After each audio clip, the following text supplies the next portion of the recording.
So that's the debate this evening. You're most welcome to give us a call on 011-542-2186, or you can tweet at ANN7TV to refute the claims by the whistleblowers who now are keeping mum after going public with their claims of influence from the Gupta family. You're most welcome to join us. And Editor-in-Chief to my extreme left, Mohsin Williams. He's the editor for TNA and ANN7, and independent political analyst Tshepo Kgadima, and Zizi Kodwa is the ANC spokesperson. Thank you so much for joining us. I mean, this whole state capture thing has really much become synonymous with the Gupta family, but it hasn't been proven as yet. Is it just from the ANC's point of view, or the councillors' list briefing that we had today? What is the crux of what the party is saying about this? What is important is that when people make allegations, however wild those allegations may be, the onus is on them not to make us chase our shadows. They must prove those allegations. And we thought we should create an avenue in the organization where people don't raise these allegations just in public, but they come to the organization. We do appreciate the fact that 8 of them came. But what was important for us, we wanted concrete, detailed information upon which we will act. But given the fact that only one person was prepared to give a written submission, which we expected to all of them, that they must give us a written detailed submission, the exercise really was an exercise of utility. But I think that we were unable, therefore, to go beyond what we received. Hence, we thought we should close the chapter from a point of view of the ANC and advise those who may still want to continue and make that information available to refer that information to the relevant institution of the state. I mean, Tshepo, and especially when allegations are made publicly, there is reputational issues here of a family's reputation that is being tarnished, unfairly so, because of the lack of evidence. And yet, seemingly, the conventional wisdom is that there is something that the Gupta family is doing, and everything is done in secrecy. But all of this is really just a conspiracy theory. I mean, how do we even debate this matter if we especially as a channel, being regarded as being captured or being biased, you're not credible, etc.? Yeah, look, first I would like to state that even the term state capture is exceedingly dangerous because it conjures up in the minds of those that are receiving it that in this case the decisions are made elsewhere. And that cannot be in a country where you have a state comprising of government, comprising of the judiciary, as well as parliament. And unfortunately, we are where we are. But my own assessment of this whole thing is that, in fact, from the beginning, I am not surprised that the ANC has come out empty-handed. It is my suspicion, a strong one for that matter, that when these allegations first surfaced, they were actually well calculated, choreographed to bring about a particular end. And that end is a political end. And it became convenient to accuse, in this case, the Gupta family, and effectively trampling upon their constitutional rights. Because many times we hear people talk about the supremacy of our constitution and on why the constitution needs to be upheld and protected. However, they always conveniently forget about the line which says that South Africa belongs to all who live in it. So therefore, every single person who is within the boundaries of this country can be able to rely on the protections and the rights that Constitution accords them. And as a result, there's clearly been an infringement upon these persons, because if there had been any wrongdoing, as they were alleging, the first port of call should have been to go to the law enforcement or regulatory agencies rather than to go and make accusations by innuendo and conjecture, as you have seen it, which I strongly contend that it was carefully calculated to tarnish the reputation, but also to bring about a much more bigger political outcome, which to date I think has failed to materialize. And I have a strong suspicion that we have not seen the end of this saga. Well, maybe you can give us a sense as to how the family received this news, and hopefully this will be the end or a closure or finality when it comes to state capture. Well, Cindy, I think SG used a couple of phrases today in maybe some other context as well. He spoke about an injustice. And he spoke about, towards the end of the press conference, in another kind of context, about being found guilty before against the general natural law of being innocent until proven guilty. And this is what has happened to the family. It's a very serious injustice has been done to the family, and our media must take a very, very large portion of the responsibility and the blame. Just to cast our mind back, it started with a report in a Sunday paper that the Deputy Minister of Finance was offered a cabinet job.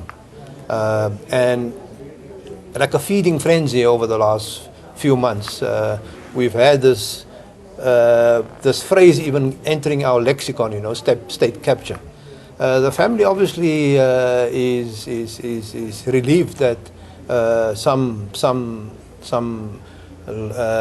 evidence or something has emerged which in a way showed that there was no real evidence to back up people's claims, firstly. Secondly, that it was baseless.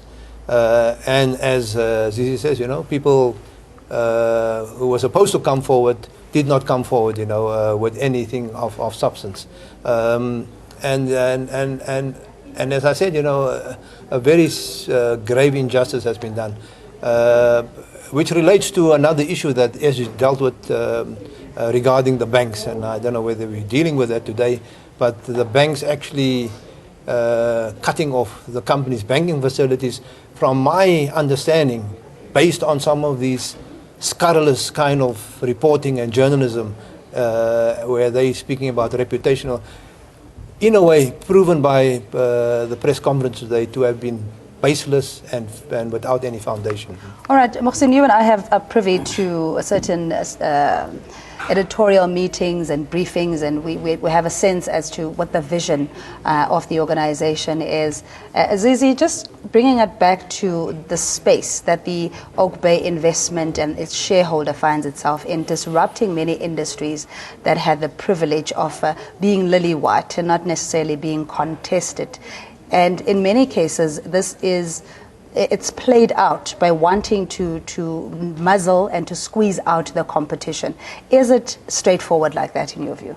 No, in the context of the discussion that we undertook, since the whole notion and the concept of the state capture became part of our lexicon, part of the two issues of concern to us, firstly, is the coincidence of the decision that you have four banks all of a sudden taking one decision. The second one was the issue of the implication of that decision in relation to the workers.